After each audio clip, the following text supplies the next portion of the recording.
Magandang gabi sa ating lahat. Sa kasalukuyan po, patuloy pa rin umiiral or nakakapekto ang shear line. Kung makikita po natin sa ating satellite image, yan po yung linya ng mga kaulapan. And currently, yung shear line po ay posible makakaapekto sa northern section ng northern Luzon. So asahan pa rin po natin sa Batanes, Babuyan Islands, pati na rin po sa Cagayan, makakaranas pa rin po tayo ng kalat-kalat ng mga pagkulan, pagkidlat at pagkulog.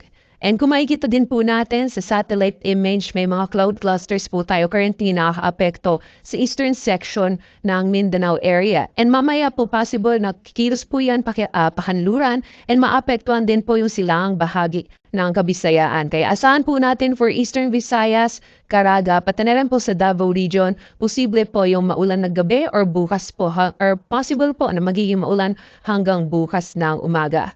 Meanwhile, sa Metro Manila, sa nalalawing bahagi naman po ng ating bansa, wala po tayo masyado nakikita mga kapal na kaulapan, magdadala ng mga malawakang mga paggulan. So asahan pa rin po natin fair weather conditions.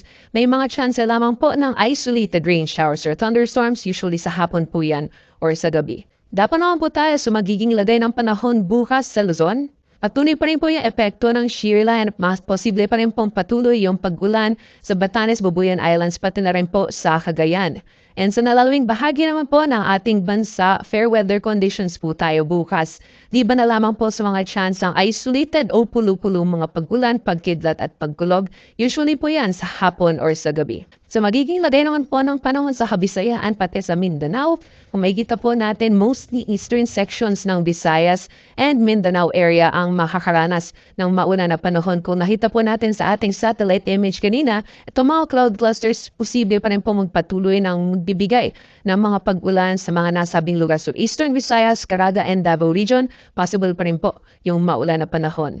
Sa nalalawing bahagi naman po ng Kabisayaan at Mindanao, maliwalas pa rin po yung ating panahon, medyo may magpagkamainit or maalinsangan pagdating sa tanghali, and pagdating po sa hapon or sa gabi may mga posibilidad po ng panandali ang buhos ng ulan dulot ng mga localized thunderstorms. Dapat naman po tayo sa magiging kalagayan ng ating karagatan. So far, wala pa rin po tayo nakataas na gale warning sa anong way bayan ng ating bansa. Kaya malayo pa rin po makakapalaot ang ating mga kababayan na may mga maliit na sakyang pandagat. Iba yung pag-iingat pa rin po sa mga planong pumalaot sa baybayin sa Northern Luzon dahil inaasahan pa rin po yung katamtaman hanggang sa maalon na karagatan. And so magiging lagay naman po ng panahon sa piling syudad dito sa ating bansa mula Sunday hanggang Tuesday.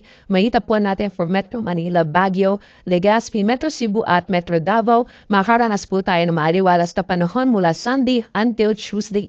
Ngunit for Metro Davao area, medyo may improving weather conditions po tayo simula Sunday and then pagdating po ng Tuesday, magiging maulan po yung panahon natin for Metro Davao area.